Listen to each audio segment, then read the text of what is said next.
Frères et sœurs, nous bénissons le Seigneur pour la grâce qu'il nous commet encore une fois de plus de venir vers toi en ce début de ce week-end, après une semaine mouvementée par certains événements de la vie, certainement que tu as vécu. Mais ce qui est important, c'est que tu es vivant. Et comme tu es vivant, tu entends ma voix, ça veut dire que tu es vivant. Tu peux avoir des choses qui se dérangent autour de toi, mais sois certifié. Je te garantis qu'après cette exhortation, tu vas te trouver guéri, tu vas trouver la sagesse pour contourner les problèmes, tu vas trouver l'intelligence pour faire de bonnes choses. Parce que ce que je te donne, c'est la parole vivante, la semence vivante qui est la parole de Dieu. Parce que la parole de Dieu dit quelque chose de très important. Dans le livre de 2 Corinthiens, chapitre 5, du verset 17 à 21, la parole de Dieu dit quelque chose. Il dit que quand tu es en Christ, tu es une nouvelle créature. Si tu continues à le lire, tu vas voir ton identité en tant que chrétien. Parce que moi, j'aime toujours commencer à parler aux chrétiens parce que beaucoup de frères et sœurs vivent dans la confusion aujourd'hui parce que leurs problèmes ne sont pas résolus. Pourquoi? Parce qu'ils attendent toujours le Seigneur de faire tomber la manne du ciel alors que la manne ne tombe plus du ciel. Dieu organise les circonstances pour ses enfants, mais c'est à ses enfants de prendre les circonstances, de prendre l'avantage de ces circonstances, de se positionner dans la vie. Tu vois, je vais te parler de quelque chose une fois de plus. Je continue à te parler parce que cette période de cette pandémie, il y a beaucoup de choses que les gens disent. C'est vrai, le Seigneur vient bientôt, mais il ne nous a pas dit de rester tranquille, les bras croisés. Il a dit que nous devons continuer. Et il a dit que un jour pour lui, c'est 1000 ans. Mais regarde aujourd'hui. Quand tu regardes tout ce qui se passe aujourd'hui, tous les événements, le diable ne va pas venir physiquement. Il va entrer en des hommes et des femmes pour faire les mauvaises choses. Il y aura toujours, les gens vont être toujours contre Christ. C'est pour ça qu'on les appelle anti-Christ. Ce n'est pas anti-Dieu. Voilà pourquoi tu vas aller dans les organismes religieux. On va parler de Dieu, Dieu, Dieu, Dieu. Mais on ne peut pas parler de Christ. On ne peut pas parler de Jésus, qui est notre sauveur. Donc, je ne vais pas m'étaler sur ça, parce que je veux parler aujourd'hui d'une autre dimension de ce qui fait que rien qui se passe dans le monde aujourd'hui ne peut t'affecter en tant que chrétien. Nous regardons aujourd'hui dans le psaume 23. Tu vois, je t'ai dit de lire le psaume 91 tous les jours. J'ai étalé le psaume 91 pendant tous ces jours-ci. Aujourd'hui, je vais prendre le psaume 23. Tu vois, dans le psaume 23, il dit que l'Éternel est mon berger, je ne manquerai de rien. Voilà. OK. Qu'est-ce que c'est qu'un berger? Un berger donne sa vie pour les brebis. Un berger les conduit au vert pâturage. Pourquoi? Parce que il est le berger, il travaille pour quelqu'un et il doit rendre compte des brebis au propriétaire du troupeau. Donc il fait tout. Il sacrifie sa vie pour ses brebis. Tu peux voir tout ça là dans Jean. Jésus a dit qu'il est le bon berger. Il est le bon berger et il donne sa vie. Dans Jean 10, il donne sa vie pour les brebis. Le vrai berger, il compte toutes ses brebis. C'est quand elles sont toutes entrées qu'il ferme la porte. Et c'est ce que Jésus est en train de faire aujourd'hui. Dans sa patience, il nous permet, nous chrétiens, d'être la lumière dans ce monde, d'être ceux-là qui font la différence dans ce monde, en disant au monde que Jésus-Christ seul peut te sauver. Jésus-Christ seul est le salut. Jésus-Christ seul peut te garantir la vie, ta famille et ton argent et tout ce que tu veux. Donc, tu vois, il y a quelque chose de très important que la parole de Dieu dit dans le psaume 23. J'aime beaucoup ce verset. Verset 4, il dit, « Quand je marche dans la vallée de l'ombre de la mort, Je ne crains aucun mal, car tu es avec moi. Ta houlette et ton bâton me rassurent. Ok, arrêtons là. Est-ce que c'est Dieu qui l'a mis dans l'ombre de la vallée de la mort? Non. Il a fait une erreur. Il s'est trouvé dans l'ombre de la vallée de la mort. Mais, puisqu'il est dans l'ombre de la vallée de la mort, parce qu'il est encore dans ce monde, il a commis une erreur. Qu'est-ce que Dieu attend de lui? Dieu attend qu'il reconnaisse que Dieu est avec lui, premièrement. Quand il reconnaît que Dieu est avec lui, donc maintenant, dans cette vallée de l'ombre de la mort, la houlette du berger conduit la brebis. C'est-à-dire qu'il te guide avec sa houlette. C'est un bâton qui a la tête pliée comme ça. Il te conduit par sa parole. Il se conduit par sa parole. Et son bâton est là pour frapper la tête du serpent qui peut sortir d'un moment à l'autre pour vouloir te mordre parce que tu t'es égaré de chemin. Frère, ce n'est pas moi qui le dis. Regarde ces choses. Regarde toi-même. La parole de Dieu dit que quand je marche dans la vallée de l'ombre de la mort, je ne crains aucun mal, car tu es avec moi. Ta houlette et ton bâton me rassurent. Et après, il dit, tu dresses une table en face de mes ennemis, tu oins ma tête d'huile. Frères et sœurs, en tant que chrétiens, nous avons une ferme assurance que le Seigneur est avec nous 24 heures sur 24. Tu ne peux pas l'échapper parce que ce n'est pas, tu ne t'es pas sauvé toi-même, il t'a sauvé. Et comme il t'a sauvé, il est avec toi 24 heures sur 24. Tout ce qu'il te demande, c'est de réaliser sa présence. Tout ce qu'il te demande, c'est de chercher à connaître ce qu'il a fait pour toi. J'ai toujours aimé raconter, vous dire que c'est mieux de connaître que Jésus a porté toutes tes maladies sur son corps et par ses meurtrissures, tu as été guéri. Je veux, regarde dans ta Bible, tape dans ta Bible, si tu veux, tape dans ton ordinateur, sur ton application biblique, tape la guérison de Jésus. Regarde ces choses-là, frère. Mets ça dans ta bouche. Au lieu de mettre les plaintes, tu commences à donner le nom à tes maladies. Non!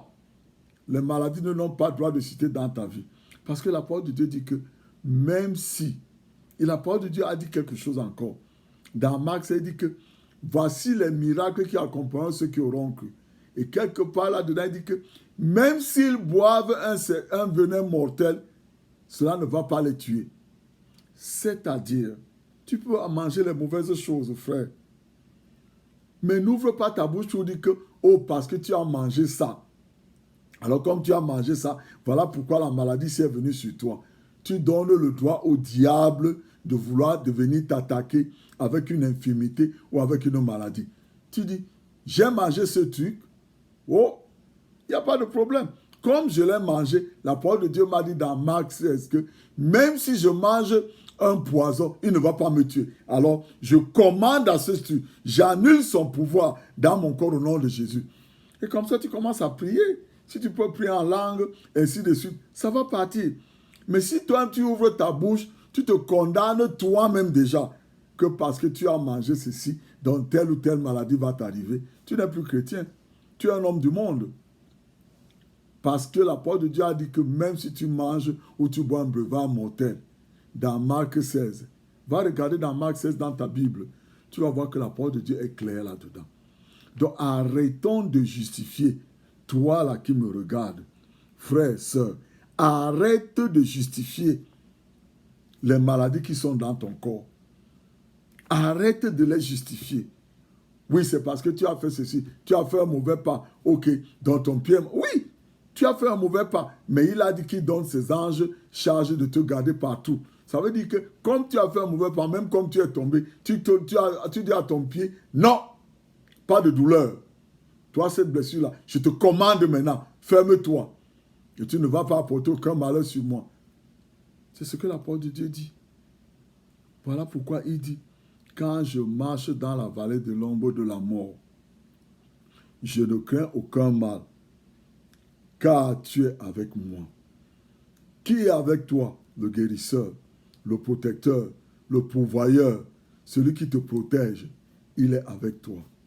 Frères et sœurs, il est très important pour toi et moi que nous puissions grandir dans la connaissance que Dieu est avec nous 24 heures sur 24. Spécialement dans ce temps de cette calamité, n'arrêtons pas de couvrir nos familles, nos membres de famille avec le sang de Jésus. Dans la nuit là, en Égypte, les gens étaient dans leur maison, mais le sang de l'agneau était au linteau devant la porte. L'ange de la mort a vu le sang et il est passé au-dessus. Les gens qui étaient dans la maison n'ont pas vu l'ange de la mort.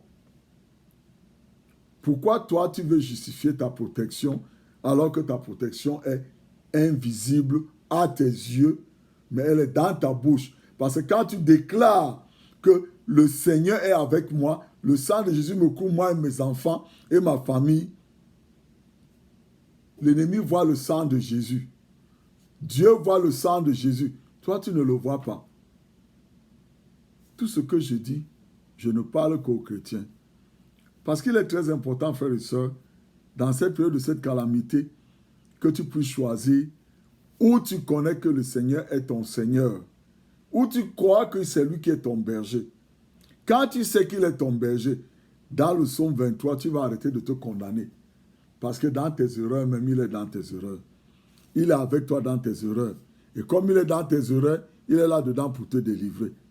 Mais c'est toi qui sors de ta bouche que Seigneur, parce que tu es avec moi, je ne crains aucun mal.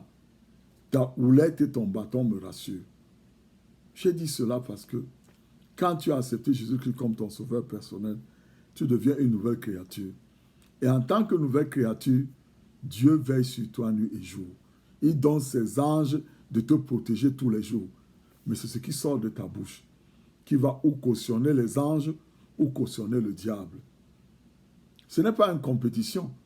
Mais les gens du monde, ils disent leurs choses. Donc le diable est habitué à leurs paroles, donc il s'amuse avec eux.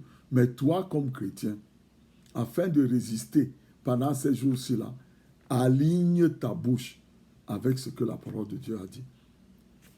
J'ai donné tous ces conseils-là aujourd'hui aux chrétiens. Mais si toi qui me suis, tu n'as jamais accepté le Seigneur Jésus comme ton sauveur personnel, je te dis aujourd'hui, il est un homme, un enfant de Dieu, le bien-aimé de Dieu, le Fils unique de Dieu. Il est venu dans ce monde en chair parce qu'il sait que toi, tu ne peux pas te sauver. Ton argent ne peut pas te sauver. Il est le seul qui peut te sauver parce que c'est lui seul qui a pris l'aiguillon de la mort que le péché a apporté dans ta vie.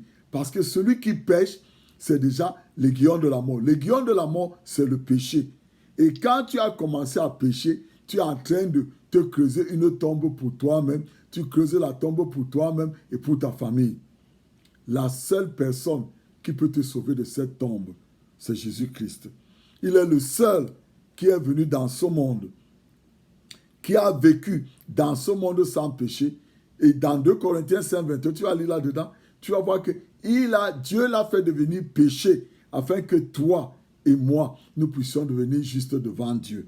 Donc, je te dis cela parce que, frères et sœurs, tous les livres que tu lis là, aucune des personnes qui a écrit ces livres, dont on parle de lui dans le livre là, n'est mort et est revenu, est ressuscité des morts. Aucun. Le seul qui a ressuscité, c'est Jésus-Christ. Donc, dans ce domaine-là, tu ne peux rien dire. Parce que tu vas lire les livres là, tu vas faire leur pratique, mais eux-mêmes, ils sont morts. Leurs os sont pourris dans les tombes. Mais Jésus est ressuscité d'entre les morts. Donc, aujourd'hui, accepte-le comme ton sauveur personnel. Dis-le, Seigneur Jésus, je te remercie parce que tu es venu dans ce monde. Et comme tu es venu dans ce monde, tu es venu sauver des gens comme moi. Je sais, Seigneur, j'ai fait des erreurs. J'ai commis tellement de péchés que la liste est longue. Pardonne-moi mes péchés. Merci, Seigneur, parce que tu as pardonné mes péchés.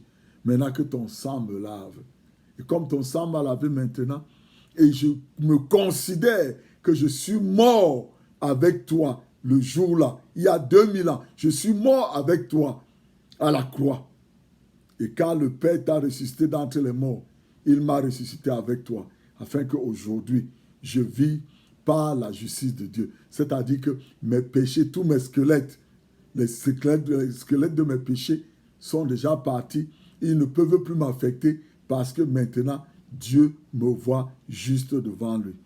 Frères et sœurs, maintenant là, Seigneur, comme tu l'as fait, en me ressuscitant avec Jésus-Christ d'entre les morts, je reçois le Saint-Esprit et son baptême. Maintenant, que le Saint-Esprit descende dans mon corps, afin que je puisse avoir la force de résister au mal, que je puisse vivre la destinée que tu m'as préparée pour moi, par ta mort et ta résurrection. Je reçois le baptême du Saint-Esprit aujourd'hui, au nom de Jésus. Mandala basodoro komola masendelema, mekama sendele kemola basandala, mendele basondolo bakandala. Qu'est-ce que j'ai fait? J'ai parlé en langue. Je vais te dire une chose. J'ai tellement lutté contre ça parce que à la religion dans laquelle j'étais, à l'église, je peux appeler ça l'église, on priait contre les gens qui priaient contre le Saint-Esprit en langue. Parce qu'ils ne savaient pas la vérité. Va lire dans ta Bible, dans Jude 20, tu vas voir, quand je prie en langue, Dieu en moi me guérit et Dieu en moi parle à Dieu qui a créé toutes choses. Tout cela, c'est pour ton bien. Continue à t'entraîner à parler en langue, frères et sœurs. Si tu parles déjà en langue, toi chrétien, n'arrête pas de parler en langue. Tu parles en langue, après tu arrêtes un peu. Tu sors une parole dans ta bouche. Tu vas voir ce qui va se passer. Parce que le Seigneur est avec toi 24h/24. J'ai dit tout cela maintenant. Comme c'est le vendredi, on est dans le week-end, nous allons prendre la communion. Ne me dis pas que frère Sam, je viens d'accepter Jésus comme mon sauveur personnel. Je dois aller d'abord apprendre les choses. Non.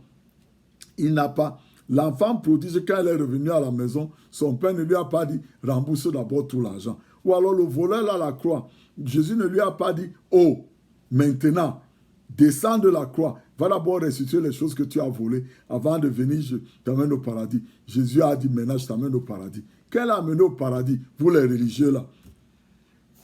Est-ce qu'il n'a pas mangé avec Jésus à table? Je te pose juste la question. Si tu as des questions, pose-les-moi. Envoie-moi un email ou regarde mes YouTube vidéos. Tu pourras poser des questions. Je suis prêt pour te répondre avec tous les versets que tu veux. Nous prenons la communion maintenant. Seigneur, je te remercie pour ton corps et ton sang. Je les bénis au nom de Jésus. Je te remercie, Seigneur, parce que voici ton corps. Sur ton corps, tu as pris l'aiguillon de la mort et tous ses dérivés, c'est-à-dire les maladies, toutes les maladies qui devaient miner mon corps à cause de mes péchés. Tu as pris tout cela et tu es mort à la croix. Et je me considère mort avec toi à la croix à cause de tous mes péchés. Je suis mort avec toi. Et quand le Père t'a ressuscité d'entre les morts, il m'a aussi ressuscité avec toi, afin qu'aujourd'hui, je vis pour la justice. Et par tes meurtrissures, j'ai été guéri de toute infirmité, de toute maladie cachée, exposée dans mon corps. Merci Seigneur. Tu manges.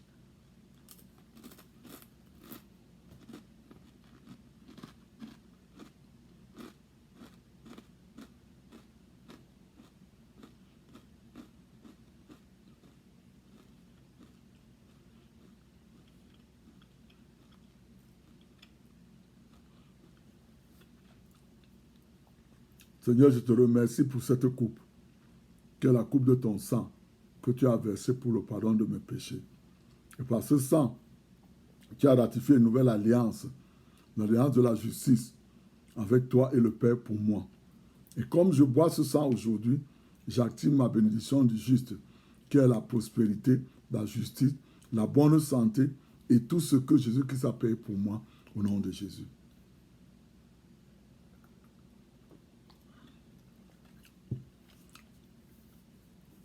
Seigneur, je te remercie parce que selon Jean 6, tu as dit que si je mange ta chair et je bois ton sang, je ne vais pas mourir. Alors, j'ai mangé ta chair et j'ai bu ton sang. Donc, je crois que la mort n'est pas ma destinée. C'est ton avènement qui est ma destinée, parce que je crois en cela, et tu as écrit cela dans ta parole.